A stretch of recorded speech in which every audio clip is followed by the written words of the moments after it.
பண்ருட்டி அருகே வீட்டின் வெளியே விளையாடிக் கொண்டிருந்த சிறுவன் காணாமல் போனதால் பெற்றோர்கள் அதிர்ச்சி அடைந்துள்ளனர். கடலூர் மாவட்டம் பண்ருட்டி அடுத்த முத்துகிருஷ்ணாபுரம் விநாயகர் கோயிலை சேர்ந்தவர் சாமிவேல். அவரது மகன் கிஷோர்குமார் தனியார் பள்ளியில் 4ஆம் வகுப்பு படித்து வருகிறார். இந்நிலையில் கிஷோர் வீட்டின் அருகே விளையாடிக் கொண்டிருந்ததாக கூறப்படுகிறது. இதையடுத்து சிறுவன் நீண்ட நேரம் ஆகியும் வீட்டிற்கு வராததால் பெற்றோர்கள் சிறுவனை தேடியுள்ளனர்.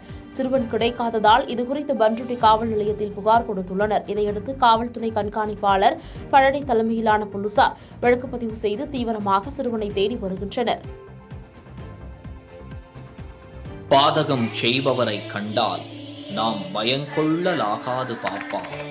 மோதி மிதித்து விடு பாப்பா, அவர் முகத்தில் உமிழ்ந்து விடு பாப்பா. அண்மை செய்திகளை உடனுக்குடன் தெரிந்து கொள்ள இணைந்திருங்கள் இயம்நாடு தொலைக்காட்சியுடன்.